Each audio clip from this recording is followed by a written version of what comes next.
Well, good evening, everybody. Today is Saturday, September the 12th, 2019, 7:01 p.m. Eastern Standard Time, New York time. I believe it's GMT -4. Anyway, I'm just getting carried away now, aren't I? Okay, so I have to do a quick one here because I'm about 5 minutes from home, but I want to talk real quick. I really want to go faster, make shorter videos because long ones are such a pain. I understand that. Okay, so here we go.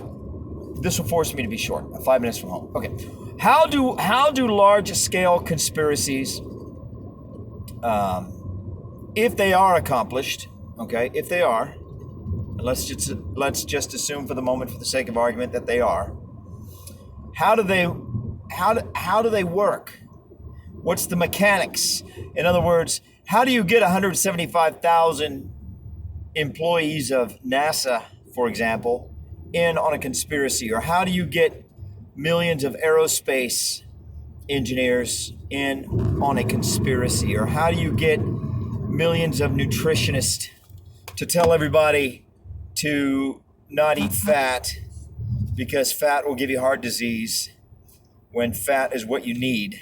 Because every hormone in your body begins with and is sustained through cholesterol, and the number one hormone that everybody's heart uses, men and women, is testosterone. So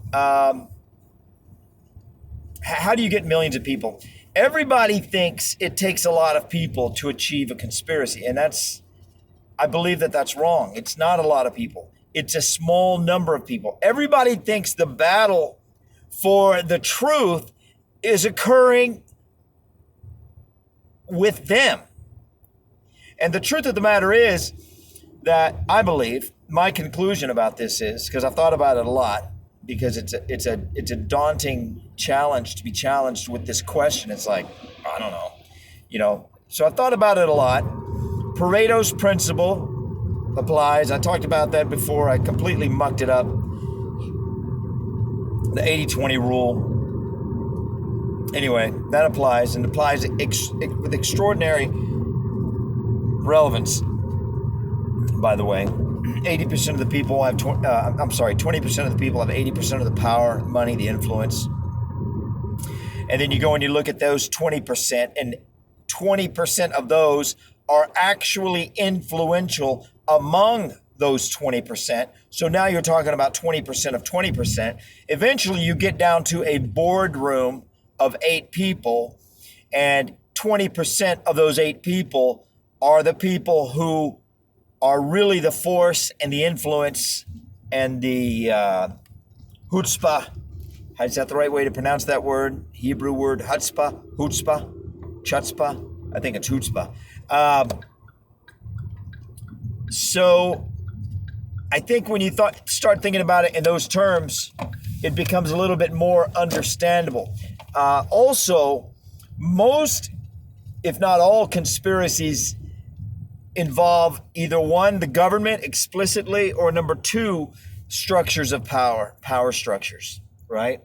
Like multinational organizations that may not officially be government, but they advise governments and they tell governments, what policies they should adapt, enact, enforce, et cetera, et cetera. So power structures, which might be a corporation, which might be some type of nonprofit or super profit or, whatever. So some type of, everybody knows what a 501c3 is. Everybody knows, but there are organizations and there are types of organizations. We're not even, people like you, people like me, we're not even privy to what their type is. We're not even privy to what the legal structure is that they are defined by, right? It has to be. It has to be. So when you're talking about these, either a government or a system of power, you're talking about a hierarchical system, right? Somebody that has an executive So there's one guy at the top who is more or less defining the spirit and the law of everybody underneath him. Okay. Now, in a monarchy or some type of a permanent type of a government, this is more true than in a democratic type of government, which is a republic is a democratic type of government. It's not a democracy, but it's a democratic type of government. Because in a democratic type of government, the leadership is always changing, right? So in a monarchy or a dictatorship or some kind of permanent power structure, what I'm saying about the hierarchical structure of things is more relevant than in a democratic type of government. But when a democratic type of government, even a democratic type of government, when it becomes developed, right, it inevitably develops some type of a deep system, like we hear the phrase deep state bantered about, and some people say there's no deep state. Well, the deep state is just at the simplest level and the least controversial level. The deep state is just simply the bureaucracy that stays in place regardless of who is president.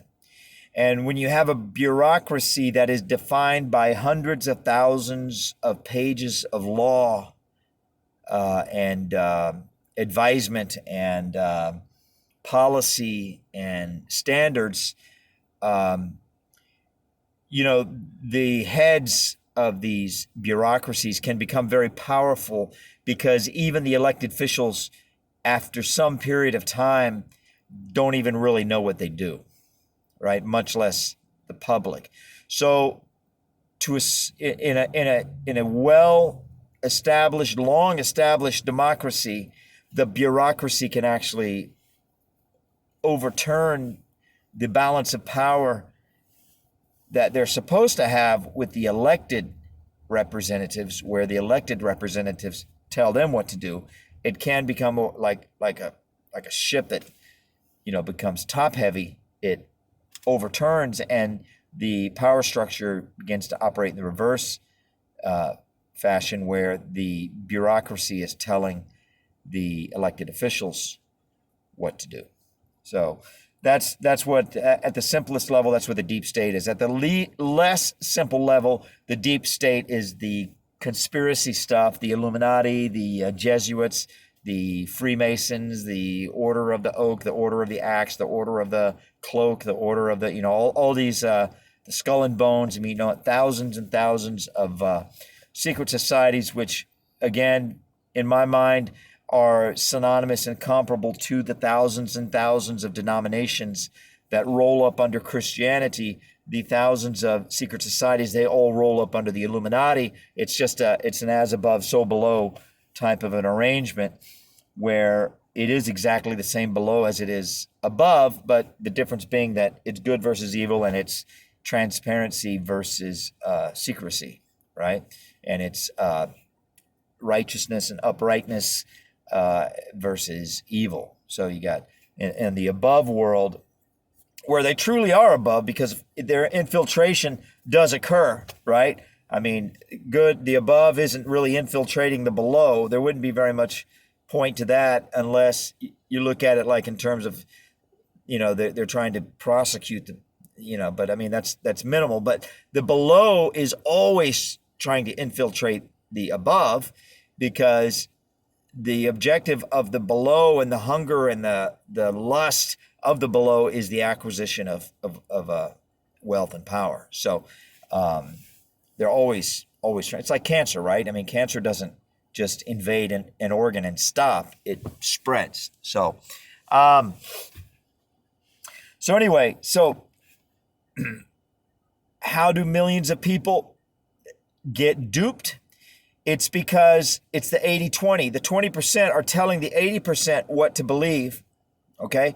But those 20% are people too, and there might be hundreds of thousands of them telling the millions of 80% what to believe. Let's just say, for the example, in the case of nutrition, or in the case of science with global warming, or in the case of the flat Earth versus geocentric versus heliocentric debate, there's the 20% have expertise that the 80% are not even competent enough to question, right? Like I can't question a nutritionist who gets up and talks to me in technical terms about why his view of eating multiple times a day, high carbs, is healthy and right and good. I have no grounds until somebody from this 20% who is equal to the nutritionist in terms of expertise comes along and starts questioning and maybe informing me as to how to question.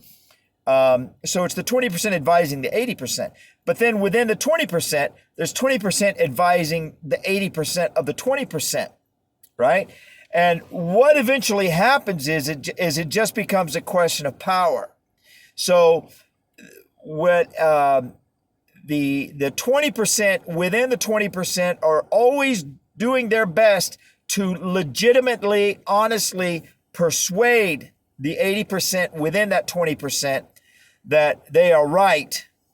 Okay, even if they're wrong, even if they're doing what they're doing out of greed and self-interest, or maybe even in a worse case, outright lies, they're still trying to convince them on honest terms. But eventually they run out of firepower because they're not honest, right? Either they're not honest because they're lying, or they're not honest because they're not operating from a basis of integrity. They're operating from a basis of greed and self-interest, right? Or maybe something else weird like blackmail or threats or, whatever, so some dishonest basis, So eventually they run out of firepower and they have to resort to threats and control and intimidation and professional ostracizing people professionally, firing people, removing them from their position. So, but that's the last resort because they want to have legitimacy, right? But see, within that 20% that informs the 80% of the public, right? They can get away with a lot. Their only concern is, will the public find out about it? That's their only concern. Because their objective is to control this 20%, right? And you say, well, who are these people? It's not like, as far as I know, it's not a defined group of people. It's more like the good people versus the bad people, basically. It's more like, and anybody, doesn't matter how they look. Some people look good, but they're bad because if you're operating from self-interest and greed as opposed to integrity and honesty and transparency and a true and sincere lifelong pursuit of the truth, even when that truth contradicts what you have held to be true for the entirety of your life up to that point in time, even that level of integrity. If you're operating on any level other than that, then you're in the group of the bad. You're among the bad. Right? And let me tell you, there's a lot of quote unquote good people. I might even go so far as to say most of them. might even go so far as to say most of them. Even most good people will have difficulty with that. That's human nature, to not want to have lifelong beliefs challenged. That's human nature, right? It's human nature to squirm and become very uneasy, to have beliefs that your paycheck is based on challenged, right? But see, when you start resisting a challenge because it challenges the basis of what you get paid for, see, you're operating from a basis of something that is not integrity, that is not honesty. You're operating from the basis of self-interest. You're operating from the basis of fear. So when I say it's the bad versus good, that's not an easy group of people to define. It's not, it's not. And people talk about, oh, peer review and professional standards and, standard. No. See, here's the thing. Data verification processes. No, let me tell you something. I've worked with data for 20 years. There is nothing more unreliable than data. I mean, if you want to know how reliable your data is, just find out who manages the data. Who controls the data. It has nothing to do with the data. It has to do with the people who manage the data. Because there's nothing that's easier to distort than data, and there's nothing that is easier to distort in such a way that it cannot be reverse engineered as to how it is distorted than data. I mean, data is just electrons on a disk or in a block of whatever those other type of disk drives are made out of. Not random access. Anyway, you got spinning disks, and you have the what are they, solid state? Whatever. So,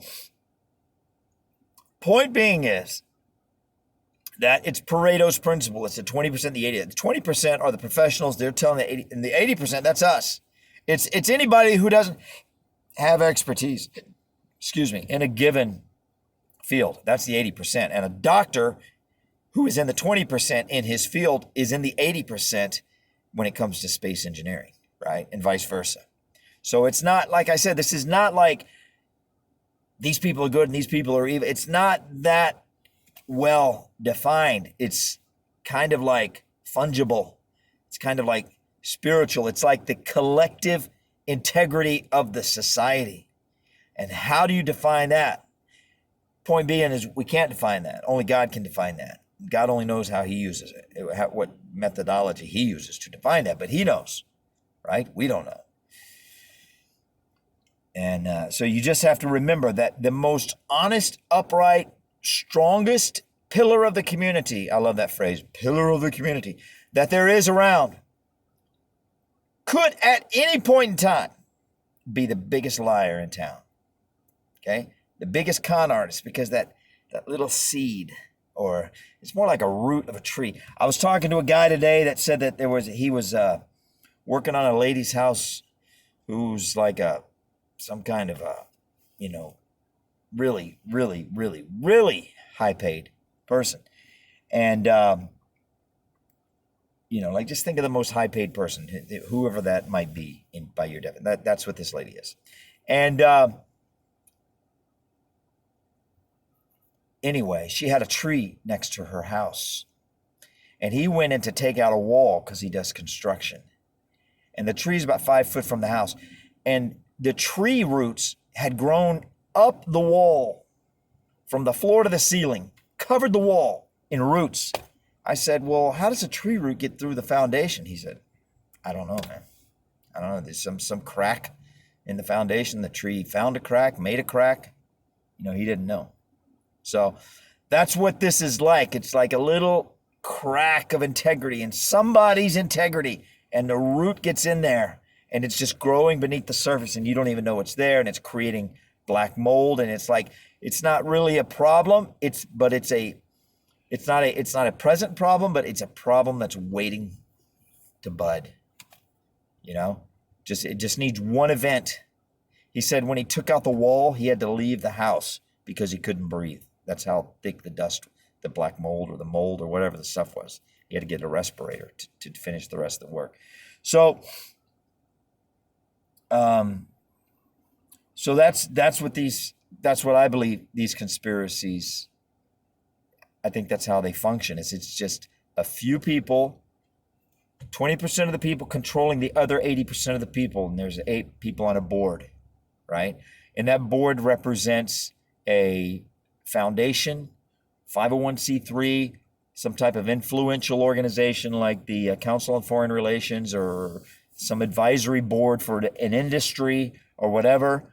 And, there's 400 people on that board or in that group or whatever, and 20% of the people in that controlled 80% of the 400. And then if it's an advisory board for an industry, then the industry adopts their recommendations. I mean, that's the whole point of having an advisory board, right? So then the industry, if the recommendations are controversial or weird or something, then 20% of the people in the industry are conscripted, however they're conscripted, bribery, blackmail, whatever, or maybe they just go along with it because they're part of the operation, are conscripted to persuade the other 80%, right? And if there's anybody that can't be persuaded, well, then they get, whatever. They get replaced or whatever. And it's like chess. It's like art. It's not like flipping switches and it's just like fast on the moment. No, it's like it's organic. It's happening slowly, but it's slowly as people become less and less honest in the collective. This black mold just grows beneath the surface until some event happens to expose it to the world. And we're like, what in the world is that? How is that even happening? The wall looked perfect. I mean, then all of a sudden, a little piece fell off. And now we've got this black mold in the house. And now we got to tear the whole wall down, or the whole house or whatever, or it gets into the air conditioning system. A rat chews a hole in the air conditioning system. Now you have black mold being sprayed all over the house from that one wall. Something. Anything, I don't know. Use your own imagination. So again, I think it's a Pareto's principle at work here. From the boardroom to the committee, from the committee to the advisory board, to the advisory board to the foundation, from the foundation to the industry, from the industry to the distributorship, from the distributorship to the population. It's 80-20 all along the way. And at every level, nobody really knows what's going on at the level above because that's the way a hierarchy works, right? Doesn't matter where you are. I don't know what my boss talks about with his boss. I have no idea. I mean, it's not any of my business. I'm not even in a position to ask. And besides, I'm busy with what they tell me to do. And that is the key right there. A hierarchy combined with Pareto's principle. That's why 100,000 people don't have to be in on it. They're just doing what they're told, and they're more concerned about doing what they're told and getting so they can continue to get a paycheck than if they're part of some nefarious plan where they're just a cog in a machine and the machine is out to accomplish evil or to deceive or to whatever, So that's it. Pareto's principle combined with hierarchy. That's how widespread conspiracies are implemented. Thank you for watching. God bless you.